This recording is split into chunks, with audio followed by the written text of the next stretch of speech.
The book of Habakkuk is as modern as our 21st century. It's a book for today. It's very contemporary. He's dealing with the question, is God really in charge of history? Now, we all have questions about the beginning, the process, and the end of history. Why is there evil?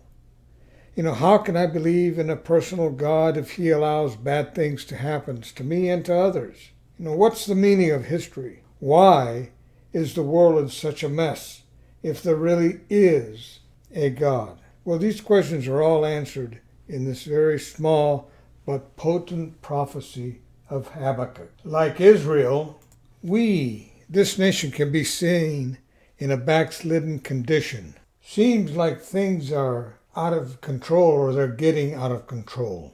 So Habakkuk, he exclaims in acute distress, "How long, O Lord, must I call for help, but you're not listening?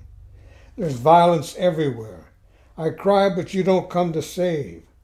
Must I forever see all these evil deeds? Why must I watch all of this misery? Wherever I look, I see destruction and violence. I'm surrounded by people who love to argue and fight. The law has become paralyzed, and there just is no justice in the courts. The wicked far outnumber the righteous, so that justice has just become perverted."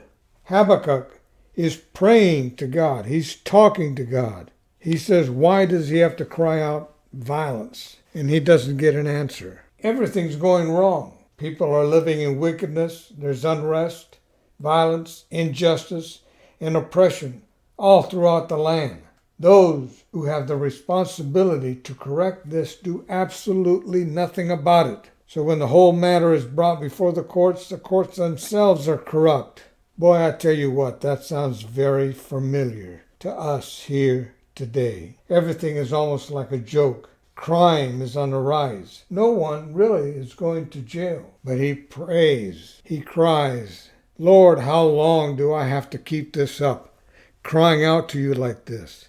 You're doing nothing about it. I've been watching for a change, for an outbreak of revival, for something to happen, yet nothing happens. How long must I continue?" Well, God does answer him. He says, "Look among the nations, observe, be astonished, wonder, because I am doing something in your days that you would not believe if you were told." God says to him, I've been answering your prayer, Habakkuk. You're accusing me of being silent, but I haven't been. You just don't know how to recognize my answer. I've been answering, but the answer is not what you are expecting, and you won't believe it when I tell you. But here it is. Well, he tells them that he's raising up the Chaldeans, the Babylonians. And he says that there is a nation that's beginning to rise up in the world. And he says that I am behind this. These people are very strange. They're bitter, hostile,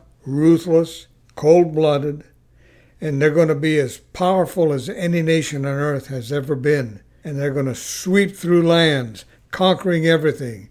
And it will look as though nothing can stop them. These people will not have any God at the center of their life. They believe that their own might is their God. They trust in their own strength. And I am behind the rise of these people. And this is the answer to your prayer. Well, if Habakkuk thought he had a problem, now he's got a bigger problem. So how is God going to solve the original one? The backsliding of Judah, their immorality, their idolatry, by creating a major problem as having a nation grow, come, and conquer them.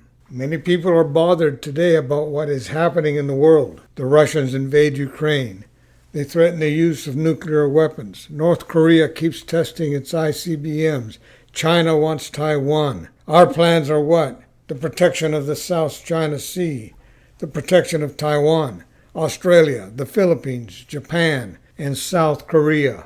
Because this nation has turned its back on God, is everything that is occurring going to be God's instruments of justice, of judgment against an ungodly nation? He did not spare the Israelites. He did not spare Judah. Why? he spare?